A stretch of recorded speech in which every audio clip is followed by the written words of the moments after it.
عقیدہ کتنا مضبوط تھا توحید کے حوالے سے. اور یہ تو ہماری اور آپ کی بڑی خوش نصیبی ہے کہ ہم سب کے آقا جناب محمد رسول اللہ صلی اللہ علیہ وسلم جیسی ذات ہم سب کے بیچ میں آنا، یہ ہم سب کے اوپر اللہ نے بھیج کر کے ہم سب کے اوپر احسان کر دیا. اللہ نے اتنے بڑے بڑے سورج، اتنے بڑے بڑے پہاڑ، آسمان و زمین، ہر چیز کو اللہ نے پیدا فرمایا ہے، لیکن اللہ نے کسی بھی چیز کو پیدا فرمانے کے بعد میں یہ نہیں کہا کہ میرے بندو میں نے تمہیں جو ہے کہ یہ چاند، یہ سورج، یہ ستارے جو ہے کہ تمہیں دے کر کے میں نے تمہیں احسان کر دیا ہے. لیکن ایک جگہ پر اللہ تعالیٰ فرماتے ہیں کہ میں نے تم سب کے بیچ کے اندر جناب محمد رسول اللہ صلی اللہ علیہ وسلم کو بھیج کر کے جو ہے تم سب کے اوپر جو ہے کہ میں نے احسان کر دیا ہے. ہمارے نبی پاک صلی اللہ علیہ وسلم تمام نبیوں سے بڑھ کر ان کا مقام، ان کا مرتبہ تمام انبیاء کرام سے بڑھا ہوا. آپ کی نبوت کی گواہی دینے کے لیے کبھی درختوں سے آواز آتی، آپ کی نبوت کی گواہی دینے کے لیے کبھی پہاڑوں سے جو ہے کہ آواز آتی. آپ کی نبوت کی گواہی دینے کے لیے ہر طریقے سے جو ہے کہ آپ کی نبوت کی گواہی آوازیں آتی کہ لا الہ الا اللہ محمد رسول اللہ، اللہ کے علاوہ کوئی معبود نہیں، اللہ کے علاوہ ہمارا کوئی حاجت روا نہیں، اور محمد رسول اللہ صلی اللہ علیہ وسلم اللہ کے رسول اور آخری نبی ہے. اس کے بعد کوئی نبی نہیں آئے گا. نبیوں کا دروازہ جو ہے کہ وہ بند ہو چکا ہے. اس بات پر ہمیں اور آپ کو اٹل رہنا ہے، اور یہی ہمارا عقیدہ ہے کہ لا الہ الا اللہ محمد رسول اللہ، اللہ کے علاوہ کوئی معبود نہیں، اللہ کے علاوہ کوئی ہمارا حاجت روا نہیں، اللہ کے علاوہ ہماری کوئی ضرورت پوری کرنے والا نہیں، اللہ کے علاوہ کوئی ہمیں شفا دینے والا نہیں. ہمیں شفا دینے والی ذات صرف اور صرف اللہ کی ہے، اور محمد اللہ کے آخری بندہ اور اس کے رسول ہے. اس کے بعد کوئی نبی نہیں آئے. یہ ہم سب کا عقیدہ ہے، یہ ہم سب کا عقیدہ ہے نا. آواز نہیں ہے تو بولے نا زور سے. ہم سب کا عقیدہ یہی ہے کہ اللہ کے رسول کے بعد میں کوئی نبی نہیں آئے. اگر اس کے بعد میں اگر کوئی نبوت کا دعویٰ بھی کرتا ہے تو اسے ہم کیا کہیں گے؟ اس سے جھوٹا، اس سے کذاب، اس سے کافر، اس سے جو ہے کہ ہر اعتبار سے اسے جو ہے کہ اسلام سے خارج کراتے ہیں.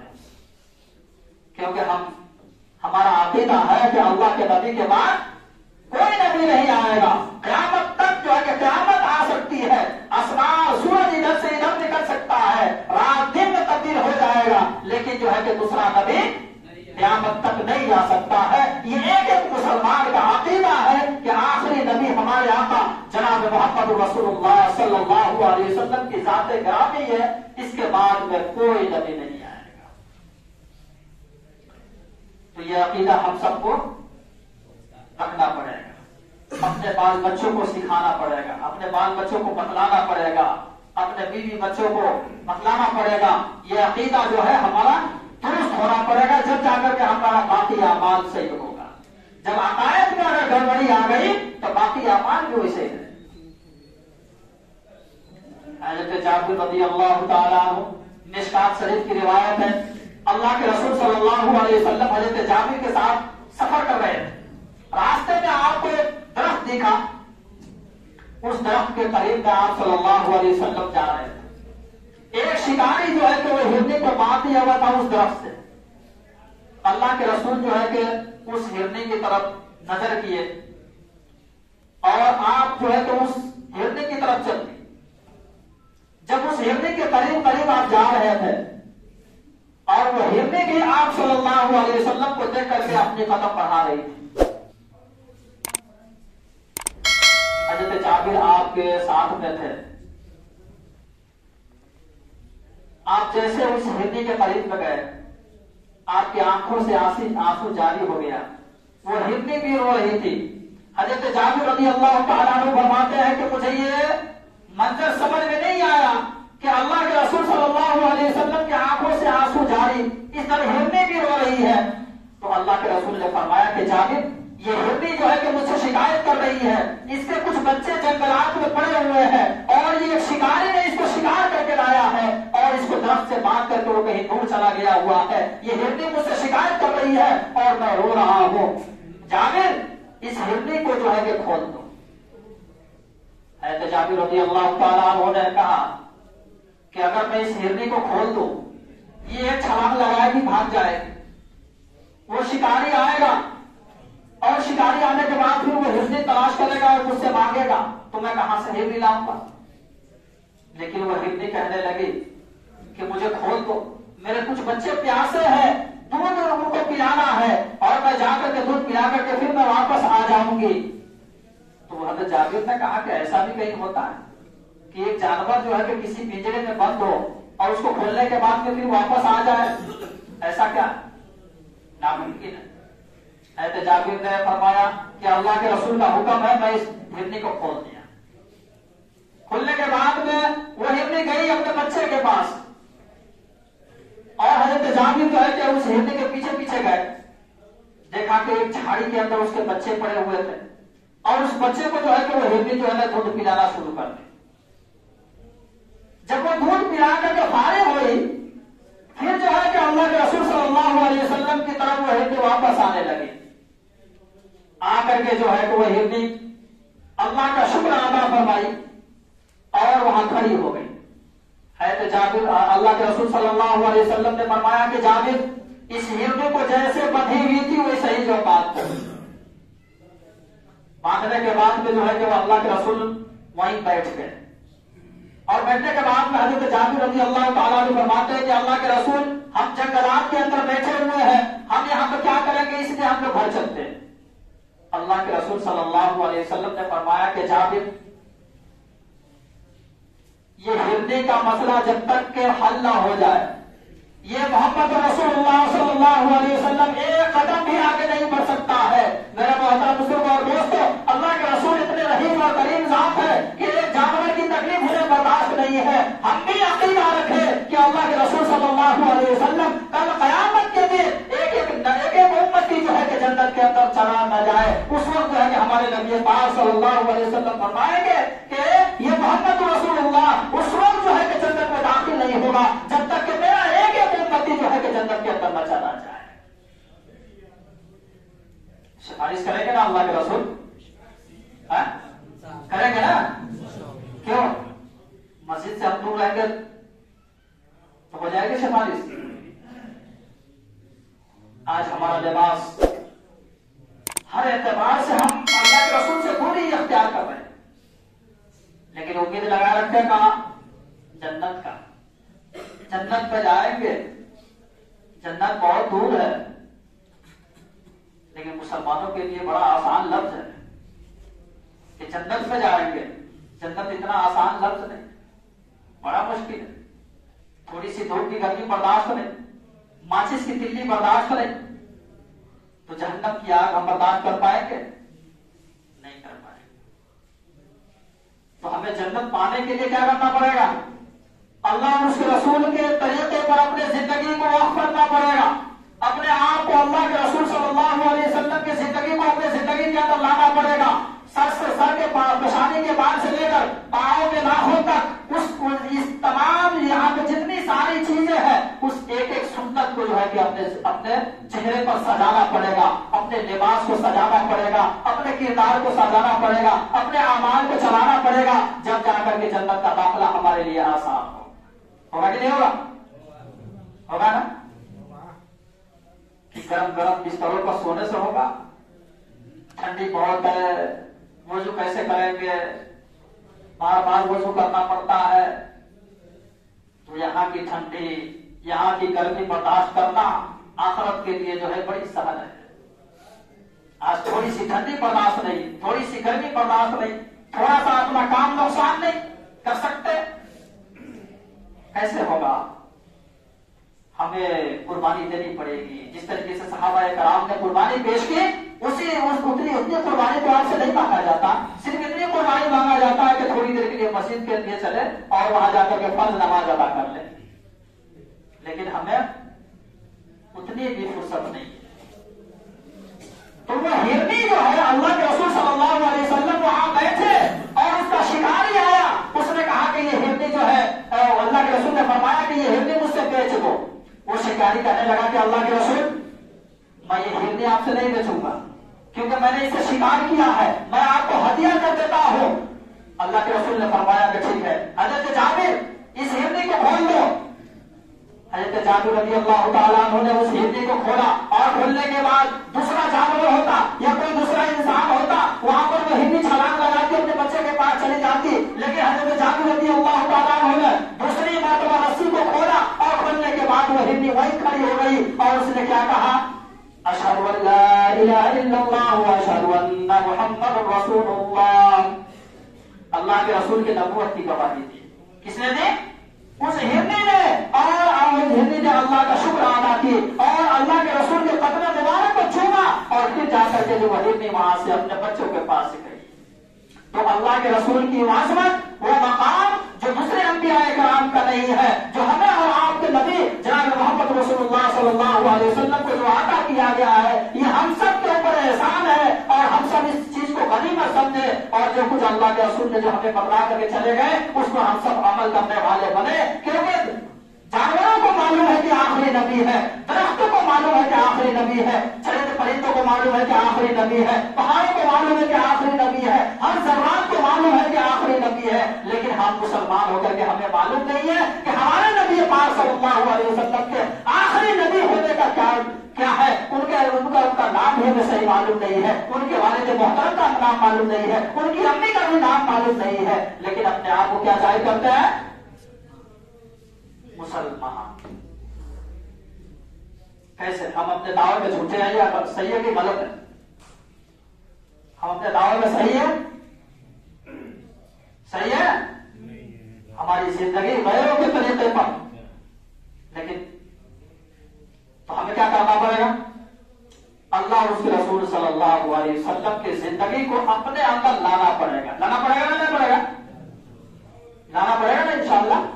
ہم سب محبت کریں گے نا انشاءاللہ اور کرتے رہیں گے, کرتے تھے کرتے رہیں گے تا قیامت. کریں گے انشاءاللہ. کیونکہ اگر ہماری زندگی ہٹ کر کے چلی تو دنیا بھی ناکام اور آخرت بھی ناکام. تو اللہ تعالیٰ سے دعا کرے کہ اللہ تعالیٰ ہمیں اور آپ کو اللہ کے رسول نے جو طریقہ بتلایا ہے اس تمام طریقے کو جو ہے کہ اپنے زندگی کے اندر جو ہے کہ لانے کی توفیق عطا فرمائے. وہ آخری